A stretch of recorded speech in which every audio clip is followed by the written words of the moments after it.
अब हम सब लोग अपना सामान बाहर रखना चाहते हैं, कैमरे लगे हुए हैं, और जो कैमरा लगाएगा वो पकड़ेगा, आधा पैसा उसे मिलेगा।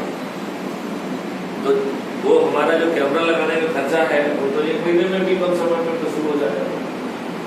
तो यदि मुझे जो है ना अगले महीने से तो EMI मिल गई ना, जो जितने चालान करेगा उतना पैसा मिलेगा।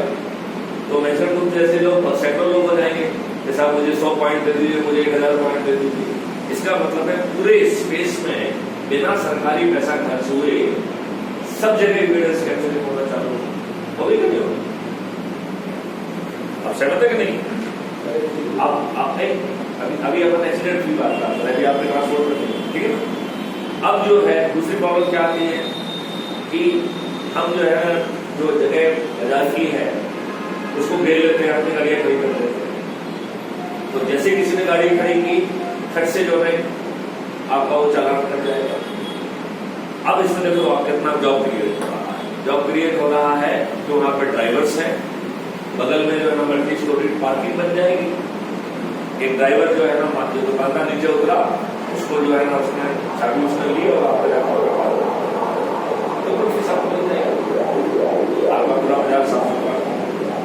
मान लो अपने खरीदार तो मैं उतर गया, वहां पर जो ड्राइवर जाके जो है उसको कर देगा, तो हमारी पार्किंग में एक पोस्टल ड्राइवर और कंसल्टेंट फीस उसमें और जोड़ देंगे। आप बताइए, सब जगह आपका स्मूथ रहेगा, फालतू का एक्सीडेंट नहीं होगा, कंजेशन नहीं होगा। आपको जो है ना बहुत सारे फ्लाईओवर फालतू के लिए बनाना पड़ेंगे, कोई भी गाड़ी कहीं नहीं रुकेगी, कुछ नहीं होगा। आपका कितना पेट्रोल डीजल खर्च हो जाता है वो बच जाएगा, राइट? पैसा कितना लगना है? बहुत कम, बहुत ही कम। जितना इंश्योरेंस का पैसा बचेगा, जब इंश्योरेंस जो आप करा रहे हो, जब एक्सीडेंट नहीं होता है तो वो पूरा आप 10% तुम रखो, 90% खर्च करो। भाई जब एक्सीडेंट होना ही नहीं है तो आप जो है ना 10,000 जाके जो इंश्योरेंस होना है किस बात की, ठीक है ना? It means with in that amount only हम इसके वो नेटवर्क्स क्रिएट कर सकते हैं जिससे कि एक्सीडेंट की